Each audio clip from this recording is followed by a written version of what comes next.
Hey guys, welcome to my channel, or welcome back to my channel. My name is Laura, for those of you that do not know, and today I'm going to be talking about a book that I recently reread because I was rereading books from one of my favorite authors, and I came across this book that I had already read and realized that it may be one of the worst books I've ever read.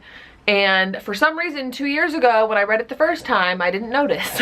So today I'm going to be talking about The Vincent Boys by Abby Glines, you guys. Okay, a few things before I start. One, I love Abby Glines. Abby Glines is literally one of my favorite authors. Abby Glines, if you're watching this, I really hope you're not, but if you are, I love you. Your books, amazing. I love them. This one had some problems. I just want to say I'm not bashing on the author because I genuinely love a lot of Abby Glines books. Her Seabreeze series, I just finished rereading all 9 books in that series, and then I decided, oh, might as well reread this one. I'd never read the second book. I should start at the beginning. There's 2 books. The Vincent Boys, which is this one, the first book, and The Vincent Brothers, which is the second book. I had only ever read the first book. I read it 2 years ago. So I wanted to reread both of them so I could read the second one because I recently bought it. So I was rereading this one, and I was reading it and I was just like, what the hell? Like, I read this book before, right? Like, I knew what was going on. Like, I remembered parts of it, but I just could not believe what I was reading. And it was freaking me out. I was like, this book is awful. Like, the message, like, everything going on in this book is not okay. I need to talk about it. So today, I'm going to be talking about this book. I hope I'm able to create, like, coherent sentences during this video. It's going to be all over the place. I did not take notes. I did not write things down. I did mark a few pages that I wanted to read from for you guys, just so you could see how ridiculous this book is. But I need to talk about it because I don't know if you guys have read this book and you liked it or if you disliked it. I'd love to hear your thoughts on it down below, but I don't know. If you haven't read this book and you don't want to get spoiled, don't watch this video because I'm literally going to be talking about everything that happens in this book. But truly, I really wouldn't recommend this book to you. So if you do want to hear me talk about the book, just watch the video. Like, don't read the book. Like, it's fine. Just don't read the book, okay? Okay, I don't know where to start. So I'm just gonna kind of try and give you guys like a general premise of the book, and in doing so, I'm sure we'll veer off to issues that I have with the books. Okay, there's 3 main characters that you need to know in this book. There's Ashton, there's Bo, and there's Sawyer, okay? Bo and Sawyer are cousins, and Ashton and Bo and Sawyer grew up together. They were always like best friends, the 3 of them. They always were like getting into things, best friends, whatever. It's made clear at the beginning of the book that we're supposed to kind of see that Bo and Ashton were really, really close growing up, and they were like kind of more together, but like Sawyer and Bo were cousins, so that kind of bonded them, but they were still a group. But like Bo and Ashton got along the best. They were always like the closest, I guess, is what we're supposed to see. So then I guess when they get to high school, Sawyer asks out Ashton, okay? He asks her out, they go on dates, they become boyfriend and girlfriend, which leads us to the beginning of this book. 3 years later, when they're in high school still, Sawyer and Ashton have been together for 3 years, and Bo only really talks to Sawyer anymore because they are cousins, but he doesn't talk to Ashton anymore. They don't really talk, they're not friends anymore. So that's where this book kind of starts. It's with Sawyer and Ashton dating, and Ashton and Bo don't really talk anymore. Okay, that's where the beginning of this book is. So the book starts out, Sawyer is away on vacation for a few weeks with his family during the summer. So we have Ashton, and she's like, what should I do? I'm by myself. I don't have any friends. So she goes to this like field party, and Bo is there with a girl, and Bo is drunk, and so is this girl, pretty sure. And for some reason, even though Ashton hasn't talked to him in 3 years, she decides to approach him and tell him that she'll take him home and his girlfriend home, or his like girlfriend home. Like, she'll help them, blah, blah, blah. Like, literally hasn't talked to them in forever, but whatever. Also hates the girl, keeps like calling her a slut, like under her breath. Like, doesn't make sense, but okay.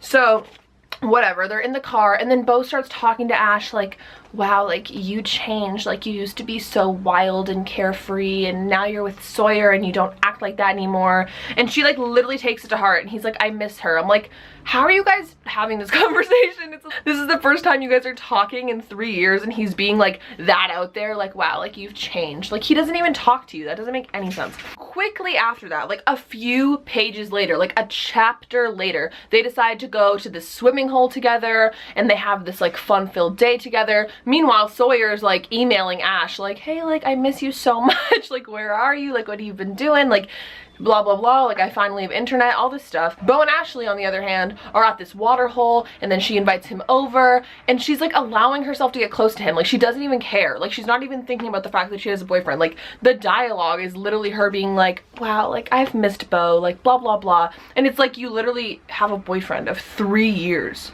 It makes no sense. So from that point, basically they hang out a bunch more times that aren't important, but they keep hanging out, like they car wash together, and they're like all like chasing each other around with the hose, and like that girl that Bo was seeing like comes over and finds them, and she's like, what's going on, like does Sawyer know you guys are together? And they're like, shut up, like don't tell Sawyer, like blah blah blah, like being so suspicious. I'm like, this makes no sense. So basically they hang out a bunch more times that I don't feel like talking about, and then we get to a chapter where Ashton's grandmother passes away, who supposedly she's super close to. So she passes away, and Sawyer's not around to like attend the funeral with her. So like Bo steps in and he's like, I'm gonna come to the church. Also, by the way, you should probably know that Sawyer's family is like really well off, and then Bo's family is not really well off, so their families don't really like click even though they're cousins. And then the main character, Ashton, her father is like the pastor, I think. So obviously it's like the right choice to be with Sawyer, right? Because Bo's like the bad boy from like the trailer park. But he shows up at church with her and everyone's like shook. After that, they go off together. She's like so vulnerable. Like her grandmother literally just passed away. And what do? They have sex in the trunk of Bo's pickup truck. Excuse me. And also we're supposed to believe that she's a virgin, and her and Sawyer have never done anything. Like they've kissed. That's it.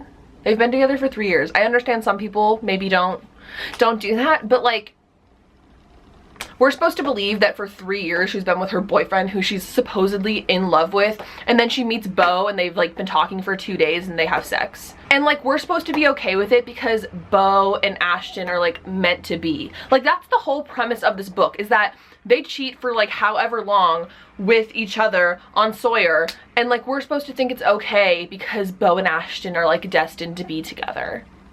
That's the dumbest thing I've ever heard in my whole entire life. So they literally have sex, and then after that they continue having this like sexual and romantic relationship with each other until one day she gets an email from Sawyer that he's on his way home early and he's coming home to see her. So now she's panicking. She's like, oh my god, like what are we gonna do, like blah blah blah. Like she's not even worried about the fact that like she's been cheating on her boyfriend. She's just sad because she won't be able to anymore. Like that's literally like it. She's so sad she won't be able to see Bo anymore. She's not even like freaking out like I made a mistake. Like, girl, get it together. And then Sawyer gets back and Ashton goes to Bo's house and she's like, we have to stop this, like blah blah blah. And Bo's like, okay, yeah, I get it. And then she's like all torn apart. She's like, I can't believe he didn't care, like blah blah blah. Like what do you expect? Like he's literally your boyfriend's cousin and you're crazy. I don't understand. Like it makes no sense. She has no reason to be upset when she's the one cheating on her boyfriend. So then Sawyer comes back to town. He can kind of tell something's off with Ash, but he doesn't really like ask her about it.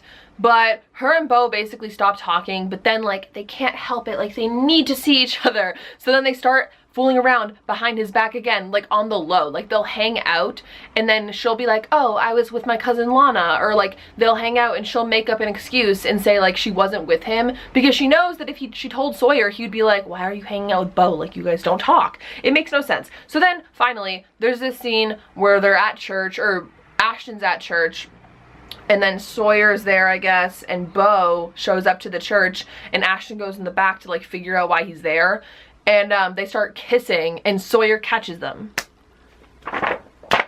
So stupid. Like, I don't understand. If you really don't like Sawyer that much, this guy that you've been with for 3 years, why don't you just break up with him? Like, why do you have to keep going behind his back and hooking up with his cousin? Why don't you just break up with him? I don't understand. Like, I don't understand. That doesn't seem that difficult to me. Like, I don't get it. I really don't get it. So instead, like, she has to do this and break his heart that way because he finds out that they're fooling around behind his back and they don't even care. Like, she's literally not even concerned that she's losing Sawyer. She's just concerned that she's losing Bo. It's so messed up. So there's this part where Ashton's cousin Lana, who's been staying with her, can kind of tell that there's something going on between her and Bo because they're so obvious, and she like starts talking to Ashton like, you need to be careful, like what are you doing? Lana's like saying like Sawyer's a great guy, like you should be so lucky to be with him, and Ashton goes, well, he's not perfect. Neither are you, girl, you're literally cheating on him. There's literally a scene, this is before they break up by the way, I just need to go back to it. There's literally a scene where they go to a field party, Ashton and Sawyer go together, and Bo is there, and this is Bo's inner monologue, and he says, "Desire curled in my gut, making it hard not to go jerk her away from Sawyer and claim her as mine. He shouldn't be touching her." I don't understand. I literally don't understand how anybody can read this book and be like, this is fine, like they're destined to be together. Like, yeah, they both are destined to be together because they're both trash. Like, I don't understand anything. Like, I don't understand anything. And then it gets to the point, right? So everything comes out that like she's been cheating on Sawyer. Everybody at school finds out. She starts getting harassed at school, bullied. Bo runs away. And then Sawyer is like being quiet about it and not really protecting her. And she's like, why isn't Sawyer defending me? Like, I've been with him my whole life. We've always been friends. We were together for 3 years. Like, she's upset that Sawyer's not defending her. Why would he be defending her? That makes no sense. And then literally Sawyer apologizes to her because he's been being a bad friend to her after she cheated on him and couldn't care less about it. I don't get it. I really don't get it. It makes no sense to me. I'm just looking through the book right now. I know this is so all over the place. Bo literally says, I want to hurt him. If he touches you again in front of me, I'm going to crack. I can't take this. Don't let him touch you. When he touches you, I see red. I can't take it. He's her boyfriend. Literally so stupid. I started skimming the book halfway through it. They basically end up together. Like, that's it. They're meant to be together because when they were little, they were both troublemakers. So they're destined to be together, and that's the whole book. They end up together at the end. He comes home and they fall into each other's arms, and it's beautiful. That's this book. That's what happens. I don't get it. I really don't get how anybody could like this book. Oh my god, I almost forgot the whole kicker of the book. Literally at the end of the book, there's like 2 chapters left. You find out that Sawyer and Bo are actually brothers. They're actually brothers. Apparently Sawyer's dad cheated on his wife and like had sex with this other girl who's Bo's mom, and he was ashamed of it because they're obviously like from the trailer park and he doesn't associate with that, and they have the same dad. They're actually brothers. Wow. They're actually brothers. Imagine doing that to your brother. I can't. Now, I know that some of you are gonna come for me in the comments and be like, how can you support a book like Anna and the French Kiss but not support a book like this? But the difference between the 2 books is that Anna and the French Kiss is like 2 people who are really attracted to each other, but they don't go off on it. Like, they don't start hooking up. Like, sure, Anna and Etienne allow themselves to get close to each other, and like they both know that they have feelings for each other, but Etienne has a girlfriend and it's kind of like they're on that line. But this book is literally like Ashton and Bo are having a whole-on romantic and sexual relationship with each other the whole book, and we're not supposed to care because they're meant to be. That's literally the whole point of the book, is that like it doesn't matter that she cheated on Sawyer because in the end her and Bo have always been meant to be together, so that's all that matters. Like, that's literally the message that this book has, which doesn't make sense. I just don't get how anybody can read this book and truly think that this is okay and that like Bo and Ashton's relationship is fine, and like I don't understand why she didn't just break up with Sawyer. Like, this whole book would have been like kind of like cute and nice if she had broken up with Sawyer and just started dating Bo. So the second book is called The Vincent Brothers, which follows Sawyer and his relationship with Lana, who is Ashton's cousin. And I might actually read that book because I actually like Sawyer and Lana. They were the only 2 normal, coherent characters throughout the whole book, so maybe I'll read that one. I don't know. But this book, I just couldn't stand the fact that we were supposed to like be rooting for these 2 characters whose relationship was built off of literally cheating. I don't understand how we're supposed to support that. It makes no sense to me. Yeah, I don't know. That's just all I have to say. I don't even know what else to talk about. Like, I'm sure there's other things and I'm missing stuff, but honestly, I'm just so mad. I can't believe I read this book 2 years ago and didn't realize how awful it was. Like, I genuinely can't believe that. I'm mad. I don't want to talk about it anymore. I'm done. Okay. If any of you guys have read this book and you liked it and you like thought it was good and like the romance was good, can you let me know and tell me why? Because like I don't think anyone could change my mind about this. Like, I'm actually really confused why Abby Glines wrote this book. Like, all of her other books I really like, and they're all like super like fluffy and like romance whatever, but like nothing about this book is like cute and romantic. Like, I hate it. I really hate it. There's literally a scene where Sawyer, Bo, and Ashton go out to dinner together, and Bo gets there first, and he like orders Ashton like her favorite sweet tea and like dip, and like because Sawyer doesn't know those two things are her favorite, obviously Bo is superior and deserves her. That's so stupid. I just don't understand how you can throw away 3 years of relationship with somebody and think that like you've been in love with their cousin slash brother the whole time. Anyone? Anyone have an explanation? I'm actually really upset. Okay, I'm done with this video. If you liked this video, let me know down below. Subscribe, like the video. I know I told you guys I was gonna do another Rent review on Taking Chances by Molly McAdams. I still haven't reread that book because that's how mad it makes me. So I'll still do that video if you guys really want. I just have to reread it so I can take notes. But yeah, this is the Rent video you didn't know you wanted but you got. Hope you guys liked it. I'm sure it's awful and all over the place, but you asked for it, so bye.